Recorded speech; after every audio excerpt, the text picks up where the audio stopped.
पण गुरुदेव काहीसे विचित्र घडत आहे. विचित्र घडते आहे पण जे अटळ आहे तेच आणि तसेच घडते आहे.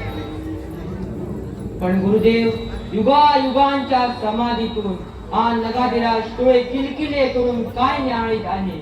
ही तपस्विनी गंगामाई उलट्या गतीने मान मुरडून अवकाशाच्या उदरात काय शोधित आहे. भयभीत होऊ नकोस वर्तमाना. चराचराची स्मृती आज चालवण्यासाठी दिसते आहे. चराचराची स्मृती ना पूर्वी कधी असे झाले ना कधी असे होणार. गंगामाई माते मी कालर्षी अवकाशाचा नियंता. मी कालर्षी मला सांग माते ही विचित्र भुरभुर कशासाठी. तुझ्या चंचल तरंगाची ही तडफड कोणासाठी. माई तुला कोणाची आठवण झाली. तुला स्वर्गातून पृथ्वी तलावर आणणाऱ्या भगीरथाची. तुला शिरावर धारण करणाऱ्या कैलासेश्वर शंकराची. उच्च प्रीतीने तुझ्या पायी आपले सर्वस्व अर्पण करणाऱ्या सम्राट शंतनूची. जे मी चुकलो भागीरथी हरगंगे युगान युगे मी तुझे रूप न्याहाळीत आलो. पण माते तुझ्या अंतरंगाचा ठाव मला देखील पुरता कधी लागला नाही. गंगामाई तुला स्मृती झाली देवव्रताची. होय ना. तुझा देवव्रत खडतर प्रतिज्ञा पालनामुळे देवांनाही प्रिय झालेला सत्यसंग विष्णू. कौरव पांडवांचा पितामह. माते महाभारत संपले तेव्हाच शरपंजरी पडलेले इच्छा मरणी भीष्मही आटोपले. आता उरलो आहे मी अनादि अनंत. मी कालर्षी आणि तू अखंड प्रवाहिनी कैलास कन्या भागीरथी. भयभीत होऊ नकोस वत्सा वर्तमाना. तुझ्या माझ्या मातेला या गंगामाईला आपल्या लाडक्या पुत्राची देवव्रताची आज कल्पित आठवण झाली. वर्तमाना जिथे जिथे मी कालर्षी अनादिकालापासून उभा आहे आणि तू मात्र आज उमलला आहेस तिथेच पूर्वी एकदा पूर्वी एकदा म्हणजे कधी गुरुदेव. कधी कोणास ठाऊक कधी. वत्सा मला हे फक्त गती. माझ्या गतीचे मला भान नाही. माझा वेग मला रोखता येत नाही. चंद्र सूर्यांच्या उदयास्तांचा हिशेब अनंत कोटी ब्रह्मांड नायकाठी दुसऱ्या कोणाला ज्ञात होणार. स्मृती आहे तीच की कधी काळी इथेच ते महाभारत घडले. इथेच ते महाभारत रंगले आणि इथेच ते महाभारत मावळले देखील.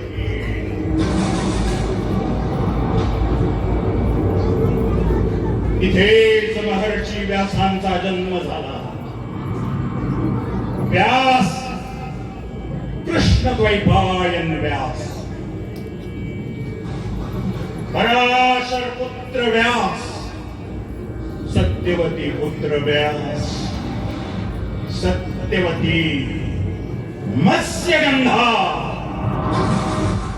मत्स्यगंधा नव्हे योजनगंधा.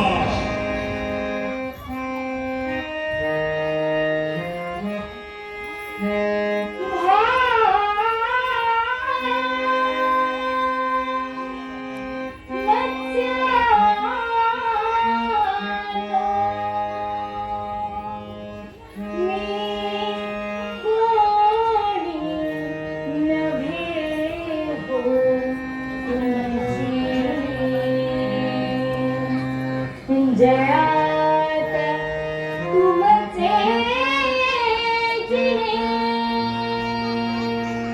अप्सरा मी तर अमरावतीचे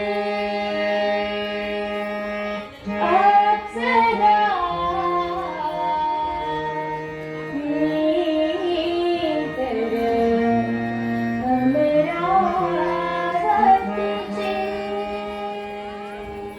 काहीसे विचित्र घडते.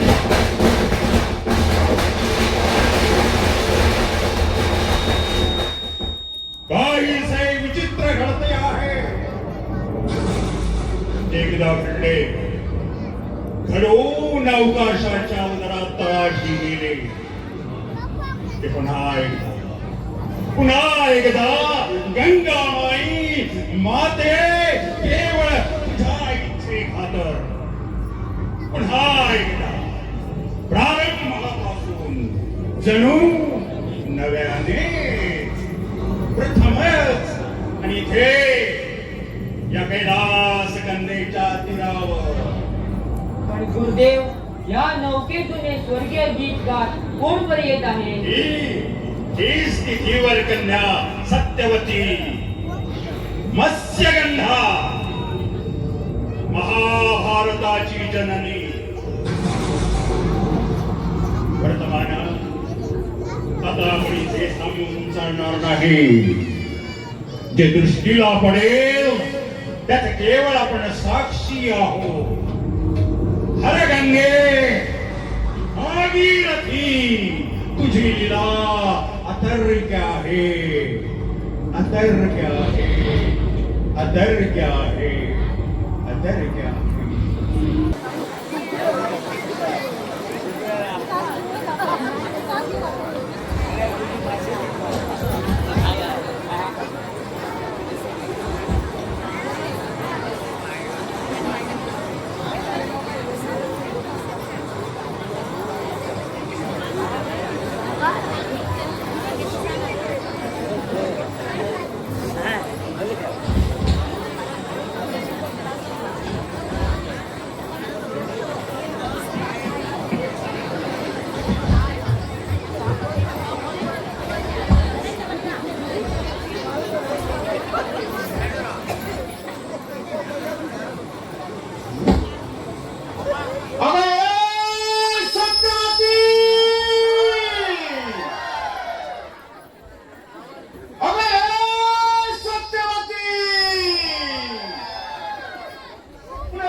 पाणी आणि वाटलं आपण इथं काही डाळ शिकणं शक्य दिसत नाही. हो दाताच्या कड्या करून उडवत होतो. अरे मला पाऊल ठेवायला जागा द्या, फक्त पाऊल ठेवण्यापुरती जागा. पण एक मायेचा पुष्पळ प्रसन्न होईल तर शपथ. पण कुणाचा हात हाती देऊ भविष्याचे त्या दोन ठोकताळे ठोकले वाचले. बोल बोल म्हणता 5-25 हात भोवती गोळा झाले. अरे नुसती पाऊल ठेवायला जागा मागत होतो तर नौकेत मृगाजीला सणावरांची घाटात स्थापना झाली. आणि शब्दावर माणसे पिंगा घालायला लागली. बाकी माणसांची जातच अशी पायाजवळचा भाग्यशाली वर्तमान पायाखाली पुढवतील आणि भवितव्याचे नाव निवडण्यासाठी भविष्याच्या वेळात हात उपसतील. चला आता हस्तिनापुरापर्यंत जायला हवं. वर्षीतली पुंगी संपायच्या आत राजदरबारापर्यंत शिरकाव करून घ्यायला हवं. अरे पण हस्तिनापुराची नेमकी वाट कोणती? ही पश्चिमेकडची की ही पूर्व?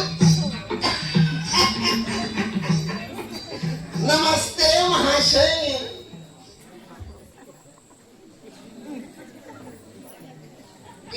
नमस्ते नमस्ते महाराज नमस्ते. असे मारण्याचा धंदा करता वाटते. मी गरीब कसा हो पुढाऱ्या कामात. मी आता पाण्यात घाल टाकून बसलो. मोठं मासे गळाला लागतात तेवढंच मी फक्त बाहेर टाकतो. त्यांचे तेज व ताप बिचारे तडफडून आणि तुमच्यासारख्याला भेटवाली मिळते. खरं की नाही? आमच्या सारख्यांना माशाची वेगवान. ओ माशय म्हटले मी ब्रह्मपुरोत्पन्न वित्पन्न पंडित आहे. असे मासे बिसे हागडत नाही आम्ही. ते आम्हा पामराला कसे कळावे? या देहाला महापंडित चंडोल असे म्हणतात. मला शिवर किंवा दशराजा म्हणतात. राजा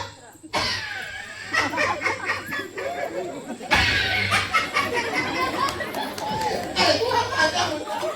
मग या प्रदेशात राजाला बहुधा कोणी म्हणून असावे. अरे थोर शास्त्री पंडितांना गाव कसते पुसतो. हे विश्व के आमचे वसतिस्थान समजला. निघालात कुठे? विचारलंस झाला खोटा. अरे कसे प्राकृत माणसे तुम्ही. नाही म्हणजे तुला सांगायला होय. मला हस्तिनापुराची वाट दाखवतो. अरे मी निघालो सम्राट शंतनू महाराजांच्या राजदरबारी. राजदरबार? कोणत्या अधिकार पदावर? ते अजून ठरायचे आहे. म्हणजे जीवरा आजवर 18 वर्ष दारिद्र्याचा सहकुटुंब सहपरिवार यथेच्छ उपभोग.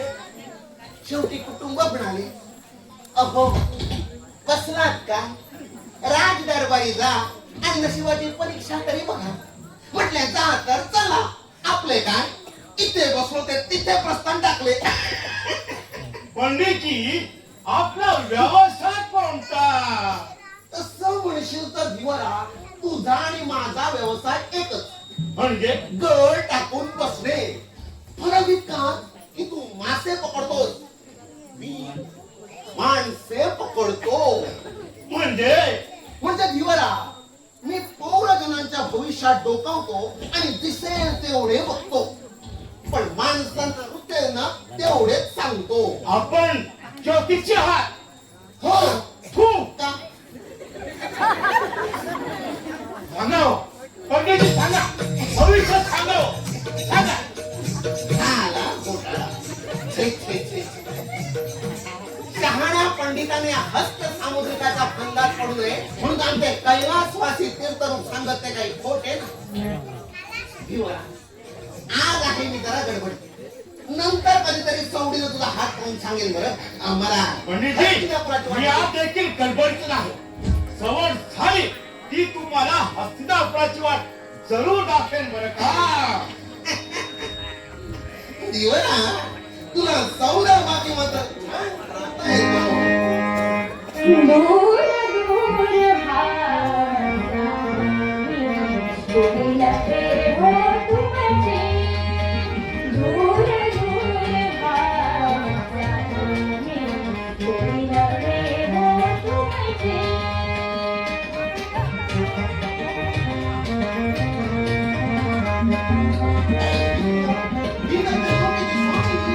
जळात तुमचे जे आसरा, जळात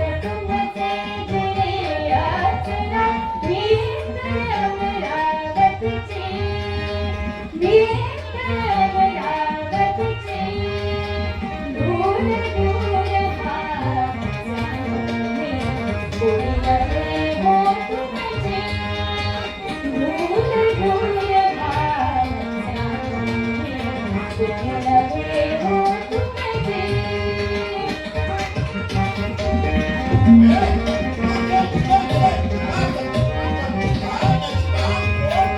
गंध मला तुमचा शाप गंध मला तुमचा शाप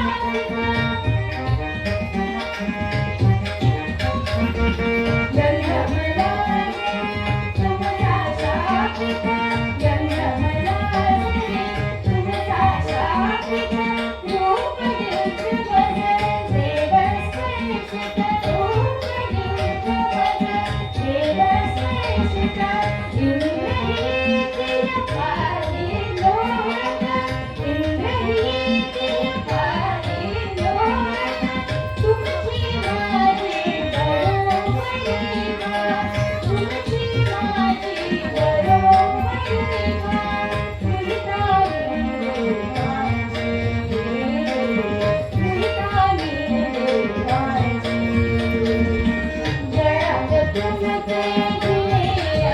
तुझा जयात तुमचे जयात तुमचे नेत्र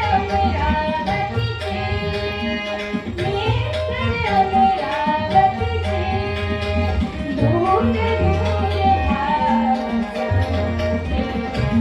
नवे हो तुमचे दूर दूर भावचे नवे हो तुमचे नवे हो तुमचे नवे हो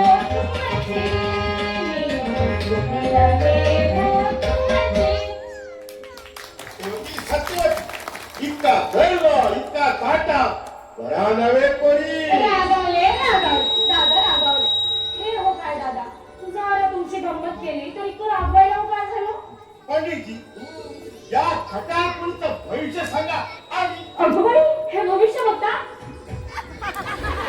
सांगा काय काय लिहिलंय माझ्या हातावर ते दूर हो घेवर कल्ले दूर हो हा आशांचा गंध छे छे छे छे छे आता ते पार केसच आले मग बसा कस्तुरी मग नाकाशी भरून सत्यवती दादा या पंडितजींना लोकांच्या घरी कसं वागावं कसं बोलावं याची रीतभात कोणी शिकवलेली दिसत नाही हसता काय राग आणू नकोस मुली देवरा तुझी पोर लाखा दे नाही पण तुझ्या भविष्याचा अंगोर असा दिसतोय की तुझ्या गळ्याला भला मोठा मासा लागला तरी तो मासाच गळ घेऊन पसार होतो अगदी खरं बोला पंडितजी म्हणून म्हणतो निदान हा गळ तरी नीट सांभाळ गळ सांभाळला तर ही त्रैलोक्याची राणी होईल नाहीतर एखादा भला मोठा मासा इलाज घेऊन पसार होईल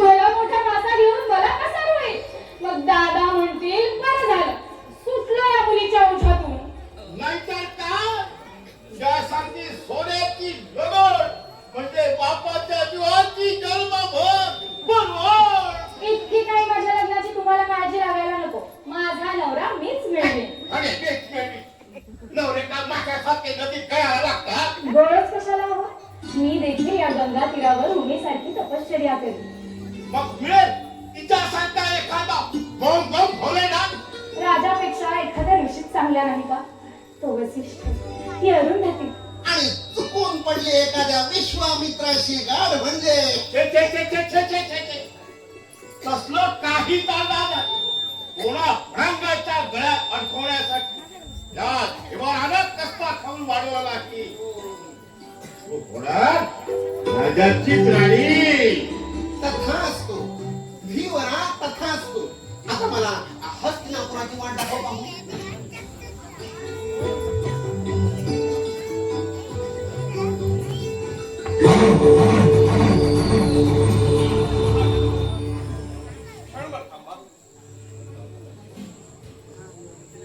गंगा नदी ओलांडून हिमालयाच्या परिसरात जाण्याचा मार्ग पण दर्शवतात काय आपण या प्रदेशात नवखे दिसता होय महोदय मी पराशर मी दक्षिणेकडून आलो आहे आणि तपश्चर्येसाठी मानस सरोवराकडे यात्रा करावी अशी माझी मनीषा आहे ऋषी महाराज आपली मनीषा स्तुत्य पण हिमालयाकडे जाणारे दुर्गम मार्ग आम्हा संसारी जनांना कोणते हो माहीत असणार आपल्याला ही गंगा नदी तरून जायची असेल तर तिची सोपी वाट ही.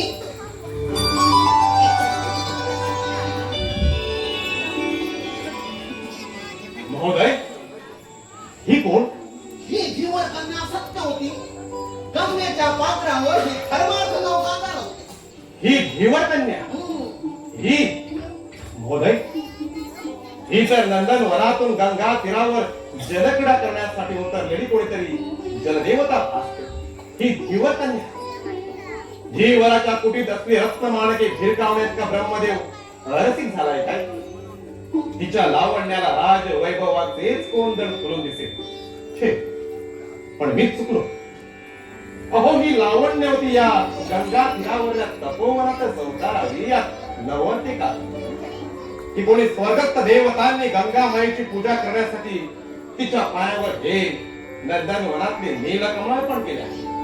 तसं असेल तर दिवरा, तुझ्या दारी उगवलेल्या या स्वर्ग पुष्पाची नीट काळजी घे बरं. कारण फुलदादारी तुझ्या देवरा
मानस सरोवर तर धिवराच्या कुटीशी घेर रकावे घ्यायला लागले.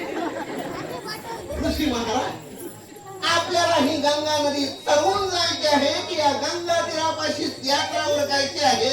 महोदय, ही लावण्यवती स्वतःच नौका वल्लवणार असेल तर हिमालयाची वाटचाल करणारे संन्यासी देखील जन्मभर गंगामाईचीच यात्रा करीत राहतील या नवते का? पण हिच्या अंगाला येणारा हा माशांचा गंध नाकात हल्ला म्हणजे तेच यात्री जीव मुठीत घेऊन हिमालयाकडे पळत सुटतील. त्याची काय वाट? काय म्हणता का? तिच्या अंगाला मत्स्यगंध?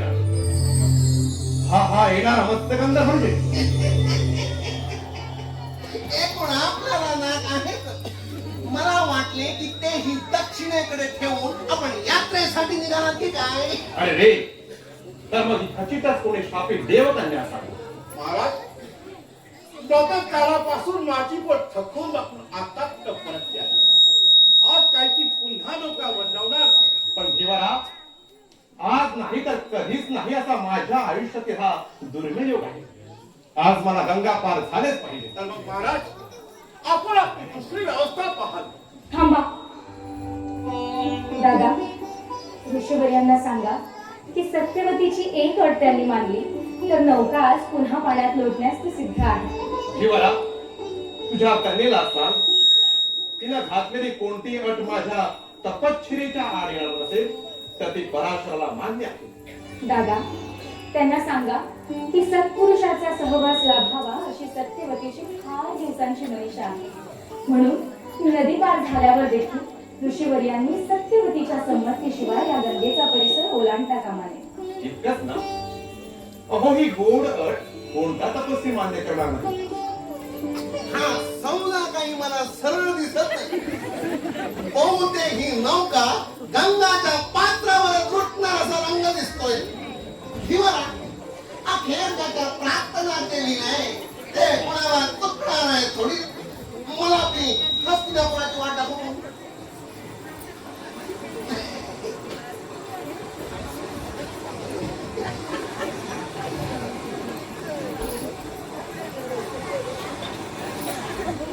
नौका सांभाळून बोललो हो मुली.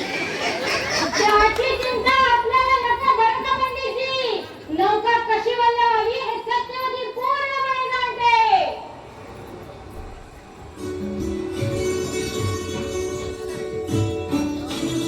महाराज, त्या दासीवर आपण आणखी एक अनुग्रह करावा. बोल, तुझे कोणते प्रिय करू सत्यवती? दिवसा उजेडी एकट्या आपणासाठी मी नौका पाण्यात लोटली तर माझा आप्त स्वकीय मला दूषण दिल्याशिवाय राहतील का? तुझी चिंता योग्य आहे, म्हणून मी काय करू? सूर्य मावळतीला जाईतोवर आपण घाटावर वाट बघावी. सूर्य मावळती जाईपर्यंत.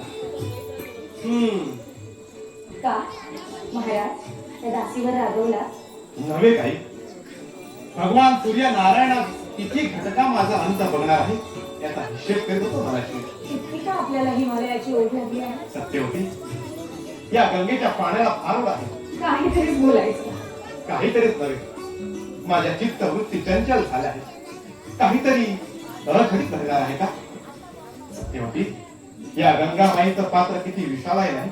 हो महाराज, आपल्या अंतःकरणी इतकं विशाल आहे. पण काय करा, तुझी नौका कधीतरी या पहिल्या तीराला लागायची आणि तुझ्या संगतीतली ही यात्रा संपायचीच नाही. सत्यवती, या गंगा माईला पहिलं तीर नसता तर किती छान झालं असतं म्हणून सांगितलं. पण नौका पहिल्या तीराकडे नेली पाहिजे अशी कोणी सक्ती केली आहे का? महाराज, आपल्या मनात असेल तर सहस्त्र मुखांनी सागराला आलिंगन देणाऱ्या गंगा माईच्या मुखापर्यंत देखील आपली नौका जाऊ शकते. सत्यवती, दुसऱ्याचं मन हरण करणार हे चतुर भाषण करायला तुला कोणी शिकवलं? शिकवणारे तर माझ्या समोरच उभे आहे. वैराग्याची साधना करण्यासाठी मी हिमालयाची यात्रा आरंभली आहे, पण या गंगा माईच्या मनात मला दुसऱ्याच साधने गुंतवावं असं दिसत आहे. गंगेसारख्या तपस्विनीने देखील सम्राट शंकर संगे संसार केला. मग महाराज, आपल्याच मनाला संसार सुखाबद्दल एवढी नसती का वाटावी? कदाचित घडते आहे यात काही दैवी नेमाने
खरंच स्वामी इतके भाग्यवान आहे.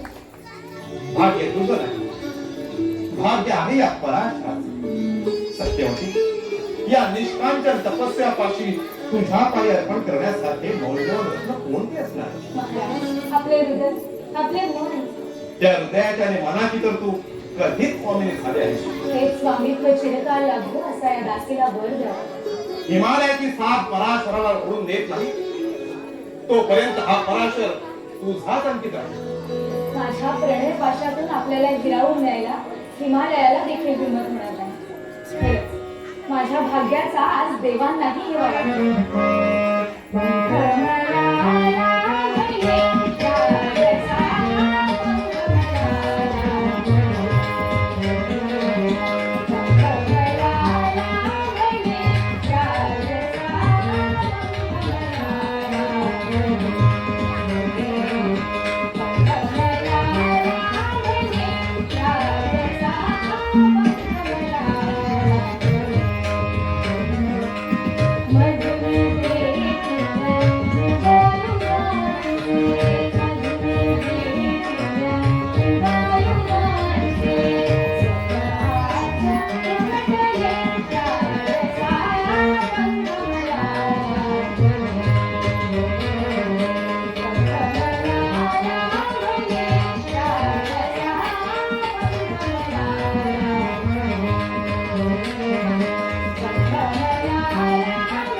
इतकी अधीर होऊ नकोस.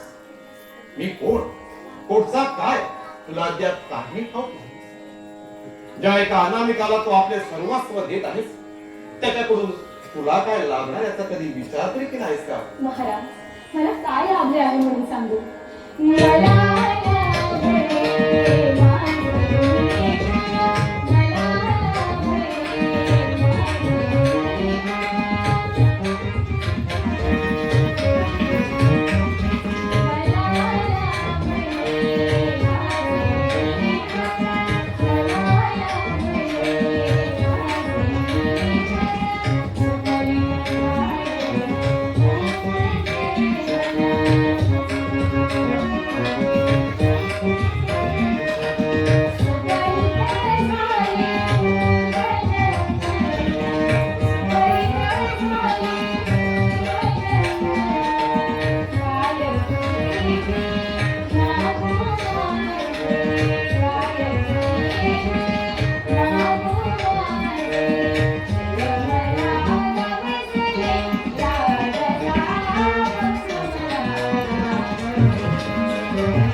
त्या स्वप्नीच्या धनाची स्मृती तुझं समवेत चिरकाल नांदावी याच्यासाठी माझ्या तपश्चर्येचा हा कस्तुरी गंधा मी तुला अर्पण करतो. पराशराच्या हृदयातील कस्तुरी गंध धारण कर आणि योजन गंधा हो.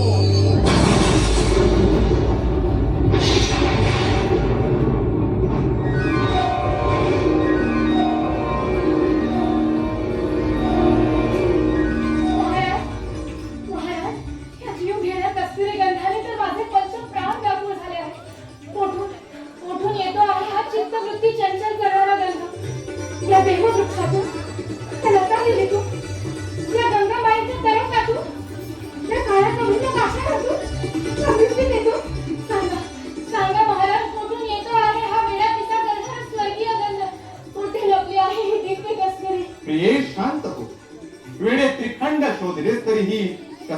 गवसणार नाही. माझ्या तपस सामर्थ्याने तू स्वतःच कस्तुरी झाले आहे. सत्यवती, कधी काळी हा पराशर तुला दुरावला तरी त्याच्या हृदयातील प्रीतीचा तुला लपेटणारा हा मधुर गंध मात्र कधीच मावळणार नाही बरं. प्रिये,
करणार आहे तो कस्तुरी मृग. वेदर्शना, मी सांगतो, हा कस्तुरी मृग आम्हाला चुकून इकडे फुटायला आहे. पहा पहा, मी त्याला शोधून काढतो. क्षमा करा महाराज, पण आपला इतक्या तू कस्तुरी मृग खावलेला पाहिला आहे का? हे मुळीच नाही. खचितच, हा कस्तुरी मृग इथेच कुठेतरी लपला आहे. युवराज, मृग उत्तरेच्या दिशेने पळताना मी माझ्या डोळ्याने पाहिला आहे. अरे प्रियदर्शना, कस्तुरी मृगाचा वेळ डोळ्याने घ्यायचा नसतो, तर नाकाने. बघ कसा घमघमाट वातावरणात भरून राहिला तो पहा बरं. क्षमा करा महोदय, पण कस्तुरी गंधावून वेद घेत आपण इथं आला असला तर मात्र फसला. कसला म्हणजे? म्हणजे हा कस्तुरी गंध मृगाचा नसून या मृगाक्षीचा. आश्चर्य. ना कधी कोठे पाहिले ना ऐकले. चला युवराज, मध्यान्ह झाला, गंगा दर्शनाला गेले पाहिजे. आज काही आपल्या दैवात मृग दिसत नाही. मध्यरात्र झाली तरी मृगा ही झालीच पाहिजे. पण युवराज, प्रियदर्शना, जे दुबळे असतात ते दैवापुढे दिनवाणे होतात, पण समर्थपणाची माणसे दैवाला आपल्या शब्दात बलिदान करतात. युवराज, प्रियदर्शना, ओ माझा जीवलग मित्रा, पण अथाम या देवव्रताला पुरतं जाणलं नाही. अरे हा देवव्रत बोलण्या शब्दाचा बंदी समजला. अरे शब्द न पाहता मी गंगा मातेच्या दर्शनासाठी गेलो, तर ती देखील या आपल्या लाडक्या पुत्राकडे पाठच फिरवी. आधी मृगया.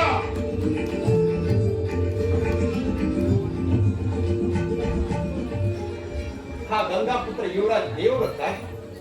खरोखर सम्राट शंतनू भाग्यवान आहे. किती तेजस्वी आहे नाही? ते मला कसं कळणार? मी तर आपल्याच तेजाने दिसले आहे. युवराज मृगयासाठी रानावाना दोन म्हणतात, आणि ह्या मृगाच्या पायाशी माझी मात्र मृगया झाली. हृदया आपली की माझी तेही गंगामाई जाणे. तुझ्या या चतुर बोलण्यापुढे या पराशराच्या पांडित्याचा काय निभाव लागला? बर, येतो तर मी आता. आता आपली पुनर्भेट सूर्य मावळल्यावर गंगा तीरावर नौकेपाशी. अगं भगवान सूर्य नारायण आपल्याच संतवतीने मावळणार असेल तर या पृथ्वी तलावर दिवसाची रात्र करायला मला काय फार उशीर. या पराशराच्या तपस्येत तेवढं सामर्थ्य खचित आहे. माझी शपथ आहे, असलं काही करायचं नाही ना. देवी, तू मात्र आपला संकेत नको विसरू. संकेत मिळाला.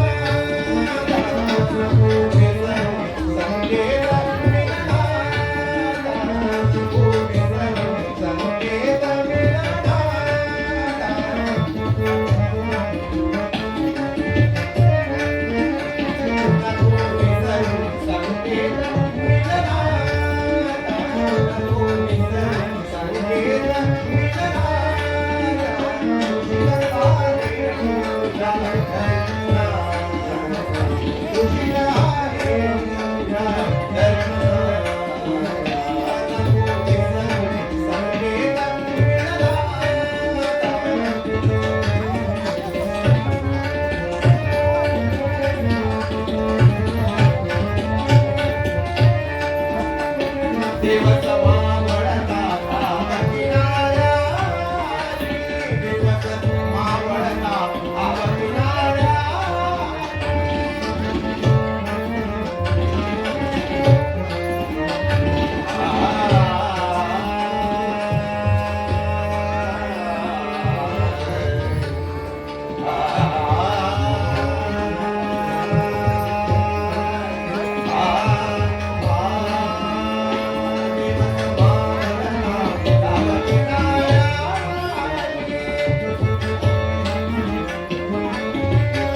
कसा विसरा महाराज, त्या संकेताभोवतीच तर माझे पंचप्राण गोळा झाले आहे.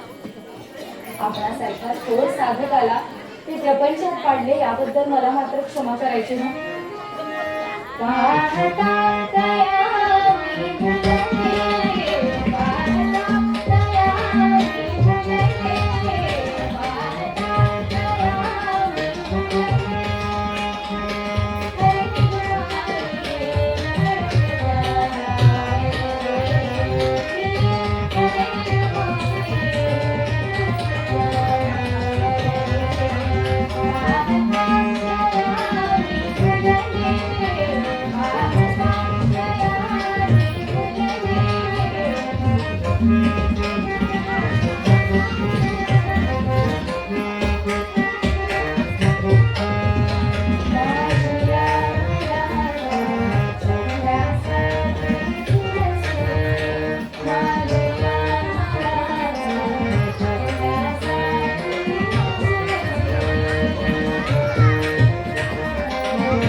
दिवस मावळला, इतक्या रात्र झाली. खचित हे सारी त्यांचीच करणे. महाराज, या दासीच्या भेटीसाठी खरंच का आपण इतके अधीर झाला आहात? थांब नडणाऱ्या हृदयात संकेतस्थळी पोहोचेपर्यंत तरी थांब. हा काही मंगळ घटिका काही फार दूर नाही.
या 15 दिवसात चालण्याचे पार सवयच सोडून अरे पाय तर भरतात रथाशिवाय जात ते हालणारच नाही. आणि उठल्या बसल्या या चंडोलाला रथ कोण देणार आता शास्त्री पंडित म्हणून दरबारात वर्णी लागली असती तर महाराजांनी रथ तैनातीला लावून दिला नाही असतं. पण आमची गणना झाली ती चेटमिटांच्या पंक्ती. महाराज म्हणाले दरबारात ज्योतिषी रक्कड झाले विदूषक म्हणून राहायचं असेल तर म्हटलं विदूषक तर विदूषक आपले काय उदरम भरण्याचे कारण कैलास मातीत तीर्थरूपांनी शिकवलेली ज्योतिर्विद्या फुकट गेली खरी पण जन्मसिद्ध टवाळकी आणि जिव्यावरची उन्हाळकी तरी फळावर व्यवहाराने एवढी मोडतोड व्हायची. चला आधी घाटावरची व्यवस्था पाहावी. महाराज गंगा दर्शनासाठी येणार आहेत त्यांच्या अरे कोण निवा नमस्ते नमस्ते नमस्ते नमस्ते महाराज नमस्ते. हस्तिनापुरात आपल्याला बरेच मासे गावलेले दिसतात.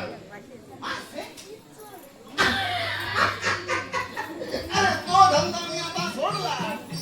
सध्या मी राज दरबार एका उच्च पदावर प्रस्थान टाकून उच्च पदावर म्हणजे अमात्य पदावर आहे रे.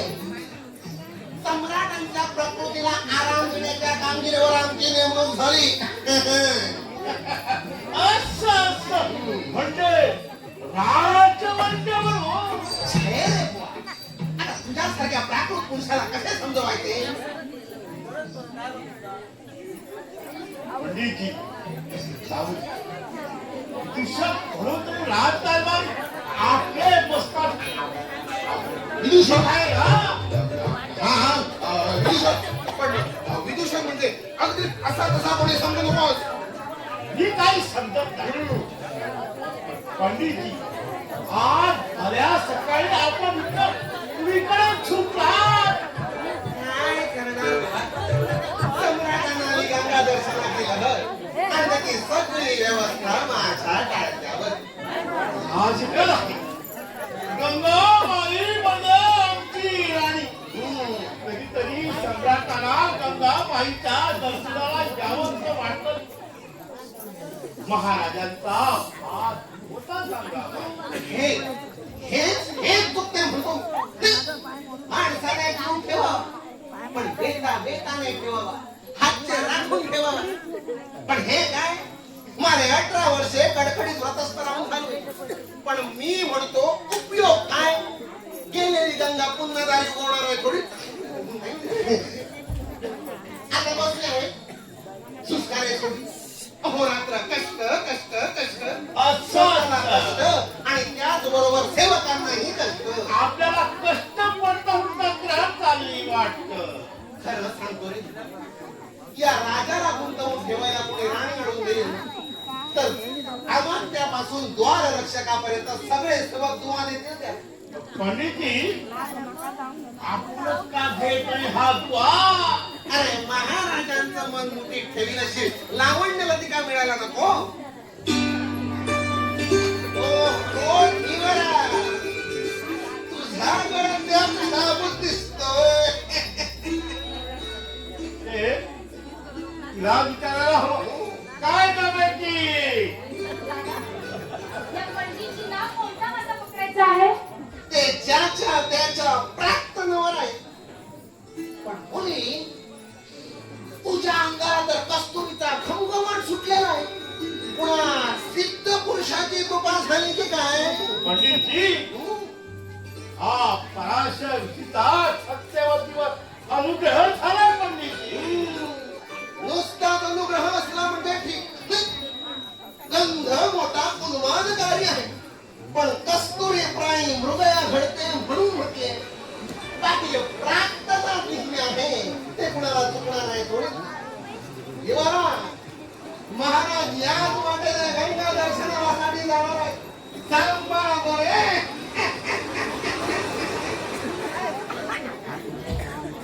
सत्यवती कधी गालीस? हे काय विचारलं दादा? पाण्याला जायला नको? मग पहाटेची कुठं गेली होतीस? कुठे म्हणजे? मंदिरात, आणि? शिवदर्शनाला आणखी आणि ऋषीवर्यांच्या सेवेला. बेटी तुझी सत्पुरुष सेवा आता पुरे झाली. का? माझ्या सेवेचा आपल्याला काय उपद्रव झाला? अद्याप झाला नाही, पण पुढे होणार नाही असं वाटत नाही तुला? दादा, सत्यवती जन्म भांडी पोळ्याचा धंदा केला. मासे कसे जाळ्यात फसतात हे मला कळत नाही असं ते तू समजते. पण दादा, मी काय सांगतो ते नीट ऐकून घे. मागे त्याच्या प्राप्तीसाठी अशी नावाचे एक देवाची माझ्यापाशी यात्रा करत आले होते. पण सत्यवती मी त्या ऋषीश्रेष्ठाला मी आपली कन्या तुला देणार नाही असं निष्ठूर सांगून वाटला लावलं होतं. का आणि कशासाठी? तुझ्या मनात काय आहे मुली ते खरं सांग पाहू. मी असत्य भाषण कधी कोणाशी केलं नाही. दादा, मी त्यांना मनानं वरले. हे मनानं वर्णन आहे. फार फार पुढे गेला आहे तू सत्यवती. दादा, त्यांनी मला वचन दिलं, आपलं सर्वस्व माझ्या पायाशी अर्पण केलं. अर्पण करायचा भंगपाशी आहे. वेळेच्या भरात वेळा होत्यावर कोण विश्वास ठेवी? बेटी त्याला नाही म्हणून सांग. दादा, मी आता नाही म्हणाले तर खचित ते देहत्याग करते. देह त्याग करणारी माणसं मोहराची वाईट होत नाही. दादा, खरंच ते तसे नाही. धर्म हात पाय पोळ्या श्वास याला शांतता येत नाही हे देखील खरंच होण्याची. पण दादा, त्या प्राप्तनात कष्ट यात्रा जास्ती तर हा हृदय त्यावर पूर्ण समाधान. दादा, दादा, आई गंगामाई, त्यांच्या वरल्या माझ्या निश्चित मृत्यूला तू साक्षी आहे. माई, मिलनोत्सुक कन्येचं मनोगत प्रेमळ पित्यालाही लागते दादा.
आपली मुद्रा अशी म्लान का म्हणून रागवला? माझा राग आला? अगं बाई, अगदी शब्द सुद्धा बोलायचा नाही. समजले बरं, समजले. इतकी काही भीती वाटायला नको आपल्याला दादांची. आज सांगितलं मी त्यांना, म्हणजे सांगावंच लागलं. तसे रागावले थोडेसे, पण मला नाही त्यांच्या रागाची भीती वाटत. दादा म्हणाले तुझे पाणी ग्रहण करण्यास एखादा धर्मज्ञ राजाच योग्य आहे. त्यावर मी काय म्हणाले आहे ठाऊक? सांगा पाहू मी काय म्हणाले असे? शे, तुम्हा पुरुषांना स्त्रीचं अंतःकरण नाहीच कळायचं. मी म्हणाले राज्ञी पदाचा मला तिळ मात्रही लोभ नाही. त्यांच्या संगे एखाद्या आश्रमात देखील मी सुखाने संसार करेन. अहो खरंच सांगितलं मी असं, बघाय काय असेल. आणि तुमच्याबद्दल मी त्यांना काय सांगितलं आहे ठाऊक? त्यांची माझ्यावरली प्रीती कैलासा एवढी थोर, गंगेप्रमाणे पवित्र आणि धुवासारखी. नको नको सत्यवती, हे भलते श्रेय देऊन माझ्या दुःखावर तू अशा डागण्या देऊ नकोस. अगोदर शेखर, आज आपल्याला झाले तरी काय? बोलायचं नाही, काय बोलू? मनातलं मला सांगायचं नाही. मला देखील काय सांगू, कसं सांगू? सत्यवती, तू मला विसरून जा. काय म्हणाल? होय सत्यवती, तुझ्या प्रीतीला मी पात्र नाही. आज नवीनच काय काढलंय आपण? दादा काही म्हणाले असते म्हणून त्याचा राग माझ्यावर काढायचा. राग नव्हे सत्यवती, तुझे दादा म्हणाले तेच योग्य आहे. या पराशरापेक्षा एखाद्या धर्मज्ञ शूर राजाची पाणी ग्रहण करण्यातच तुझं हित आहे. माझं हिताहित मला कळत नाही. तसं नव्हे सत्यवती, पण पण पण काय? असे नीट माझ्याकडे वर पाहून बोला पाहून. तुमच्या मनात आज कली शिरलेला दिसतोय. नाही सत्यवती, माझ्या मनातला कली आज दूर झाला आहे. मला आज पूर्ण प्रचिती आली आहे. समजले आहे मला. सत्यवती, मला क्षमा कर, पण तुझ्यावरली प्रीती हा माझ्या मनाचा दुबळेपणा, भ्राम होता. तो केवळ एक मोह होता. देवी, ज्याला प्रपंचाची मुळातच गोडी नाही अशा बोलून चालून एका संन्यासाला तू वरलेस. आता मला बोल लावू नकोस. मला हिमालयाची शिखरे साथ घालताय. सारा दे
सत्यवती, सत्यवती, मला माझ्या मार्गाला गेलंच पाहिजे. पण महाराज, तुझ्या सहवासात, तुझ्या प्रीतीच्या मधुर गंधाने माझे मन कुंद झाले होते. पण मी एकटा होतो. तेव्हा तेच मन मला खायला उठले की मी कुठे निघालो आणि कुठे येऊन पडलो. कोणत्या हेतूने मी या यात्रेला प्रारंभ केला आणि कशात या यात्रेची सांगता होणार, या विचाराने अहोरात्र मी जळतो आहे. महाराज, मला आपण हवे आहात. आपल्या साधनेच्या आणि सत्यवती येईल असं ना आपण आपल्या संगीत हृदयात येईल. आणि दुरून देखील आपली सेवा करण्यात धन्यता मानेल. नाही सत्यवती, ते होणार नाही. अग्नी आणि पाणी कधी एकाच कुंडात स्नान देतात. वैराग्याच्या साधनेसाठी मला तुझी स्मृती देखील हृदयातून पुसून टाकली पाहिजे. सत्यवती, सत्यवती, मी तुझ्या जवळ भिक्षा मागतो आहे. झालं गेलं विसरून जा. तू मला हिमालयात जाण्याची अनुज्ञा दे. आजवरच्या माझ्या तपश्चर्येचं फळ मी तुझ्या पायी अर्पण करतो आहे. पण सत्यवती, मला अनुज्ञा दे. नको महाराज, नको. मला आपण हवे आहात. तुमच्या विना तुमचं हे तपोधन घेऊन मी काय करू? तुम्ही नाही सारी सृष्टीच मला अंधकारमय होईल. सत्यवती, ज्या प्रपंचात माझे मन नाही, हृदय नाही, अशा माया जालात या साधकाला डांबून तुला काय मिळणार? सत्यवती, सत्यवती, तू सम्राज्ञी होशील असा मी तुला वर देतो आहे. नको. महाराज, मला त्रैलोक्याचे राज्य जरी देऊ केले तरी ते मला नको आहे. मला आपण हवे आहात. फक्त आपण. मी आपल्या पाया पडते, आपली प्रार्थना करते. महाराज, माझं सर्वस्व हिरावून घेऊन मला अशी पापगिरी करून जात सत्यवती, उठ सत्यवती, उठ. असा वेडेपणा करू नकोस. माझ्या मोक्ष साधनेच्या मार्गाचे विघ्न आणू नकोस. सत्यवती, सत्यवती, तू सम्राज्ञी होशील असा मी तुला दुसरा वर देतो आहे. मला अनुज्ञा दे. आपल्या सहवासात, आपल्या प्रीतीपायी मी माझा कुमारिकेचा धर्म देखील सोडला. महाराज, आपण अंतर्ज्ञानी आहात. होय सत्यवती, मी अंतर्ज्ञानी आहे आणि भवितव्याचे चित्र मला पूर्णपणे दिसते आहे. महाराज, माझ्या पोटी जन्म घेणाऱ्या चिमुकल्या बालकाची तेजस्वी मुद्रा आपल्या कल्पनेला आणि त्याबद्दल तू चिंता करू नकोस. तुझ्या पोटी पुत्र पडल्यावर या गंगा किनारी त्याला ठेवून तू सुख नाही म्हणतात. तो पुत्र मी घेऊन जाईल आणि आईच्या माईनं मी त्याचं संगोपन करेन. सत्यवती, तुझ्या पोटी पुत्र उपजल्यावर या पराशराच्या तपोबळाने तुझे कौमार तुला पुन्हा प्राप्त होईल असा मी तुला दुसरा वर देतो आहे. मला दुसरे हवे ते दिव्य करायला सांगा. पण हे मंत्र सिद्ध कौमार्य वधूवर लादून माझ्या स्त्रीत्वाची अशी विटप मला करले का महाराज? सत्यवती, त्यात तुझी विडंबना नाही. पश्चातापाने बोललेल्या या पराशराच्या हृदयात ते खिळावलं नाही. देवी मला अनुज्ञा दे. क्षमा करा महाराज, पण सत्यवतीला आजवर कधी कोणापुढे सहानुभूतीसाठी याचना केली नाही की दयेसाठी पदर पसरला नाही. तितका वेळ मी तुमची प्रार्थना केली, तुमच्या पाया देखील पडले, ते केवळ तुमच्या प्रेमासाठी. पण तुमच्या हृदयातली प्रीती जर सुखी असेल तर कृपा करा आणि हे दयेचे माझे अगोदर आवरून द्या. देवी सत्यवती, पुरुषांच्या हृदयाचा, पुरुषांना हव्या असलेल्या प्रेमाचा आणि पुरुषांच्या धोरणी सत्यवचनीपणाचा आपण मला फार फार भयंकर आणून दिला. जा पराशर जा, तुम्हाला ऋषी आणि महाराज म्हणतानाही यापुढे माझी वाणी लक्षित होईल. देवी मला क्षमा करा. एका अपराध शल्याचे फार मोठे ओझे शिरावर घेऊन मला इथून जावे लागणार आहे. पण त्याची काही गरज नाही पराशर. ही निष्पाप, भोळी, प्रणयवेळी स्वप्नात सत्यवती मेली, जळाली देखील. तिच्या चितेवर आपल्या शिरावरले ओझे भिरकावून द्या आणि खुशाल मोक्ष मिळवण्यासाठी मानस सरोवर करता जा, तुम्हाला माझी अनुज्ञा आहे. ईश्वर तुझे कल्याण करो.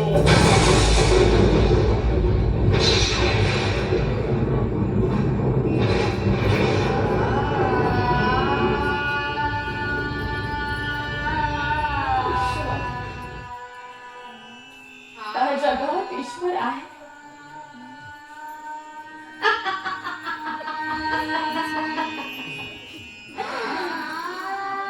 आणि असला तरी सत्यवतीचे कल्याण करण्यासाठी त्याला धडपड करण्याची जरुरी नाही.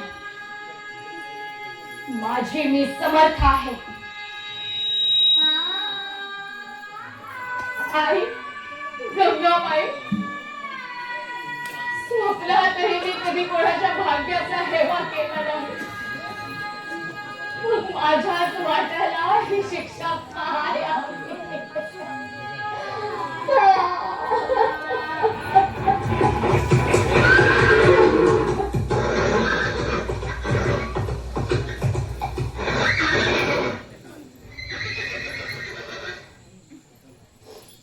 हा उन्मादकारी कस्तुरी गंध ओढून येतो आहे बरं. इकडून चंडोला, खास इकडूनच.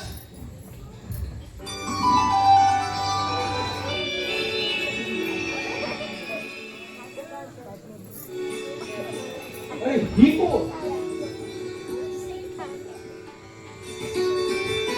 महाराज, ही धीवर कन्या सत्यवती. ही दिवस कन्या ही छे छे चंडोला, तू मला फसवीत तर नाही? ही तर नंदनवनातून गंगा तीरावर जलक्रीडा करण्यासाठी उतरलेली कोणी जलदेवता भासते. अरे हिच्या निष्पाप सुंदर मुखावरले निरागस भाव पाहून मला कोणाची आठवण झाली म्हणून सांगू? कोणाची महाराज? अरे कोणाची म्हणून काय विचारतोस? हिला पाहता